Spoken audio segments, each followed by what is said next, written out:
So, yon nga mga kalodi mo ko for today's videos. Nagbabalik po muli ang inyong Boss Lodi.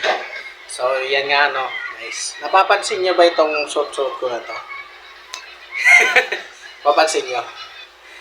Siyempre, nakasuot sa akin, talaga mapapansin nyo, diba? Okay. Ito pala ay binili ko ngayon lang. Plaba.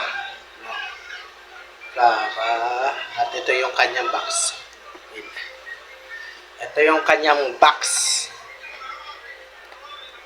500 siya guys. 550 pero binigay lang sa akin kasi kapitbahay tayo nung nagtitinda dyan sa baba. No? Masasabi ko dito, maganda naman yung quality niya. Tsaka goods. Kasi meron siyang mentol. No, mentol siya, mentol. Try natin.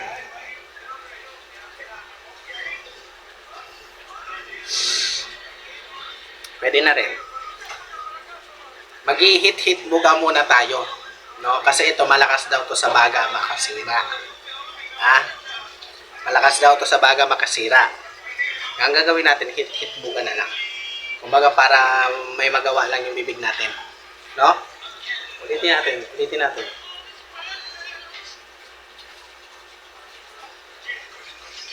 Oh, see? Maganda naman.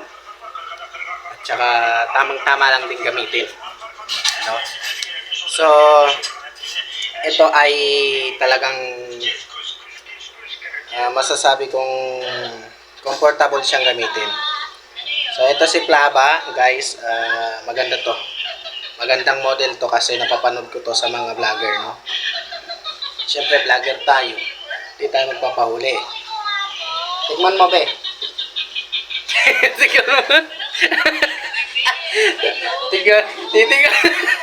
Titigman niya. Ano to, kasama ko sa trabaho. Pinapatikman ko to sa kanya, no? Pinapatikman ko kasi. Ano siya, strawberry ice cream pala kung tatanungin nyo kung anong flavor nito. Strawberry ice cream. So, ito yung box niya.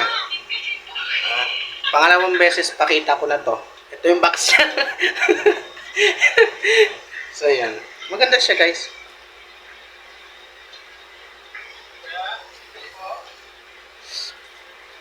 Good.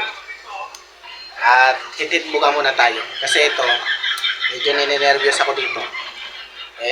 Baka masilabaga natin dito kaya hindi tayo pwede maglabas-labas usok dito sa ilong. Kaya ko naman magpalabas ng usok sa ilong. Kaya lang, ito napapansin nyo itong box na to. Ito, yung box niya is nakakatakot yung mga drawing. No? Parang ano siya, parang matinding ano nito, matindi talaga yung nicotine nito. So, yun. Ingat lang din, kumbaga magpaano ka lang ng bunganga, ganyan, hitid mo. Magkaganyan ka lang. Pero wag mong ipasok sa baga. So, ito lang, para lang pang laro-laro lang pa. Laro-laro, pamorma-morma, pero wala naman tayong popormahan. So, yun lang. Ikaw mo kasi. So, yun lang mga kalodi mo ko. Thank you for your watching. And don't forget pala na i-follow nyo to guys. Ha? At share na rin. So, thank you and see you to the next vlog. Bye-bye!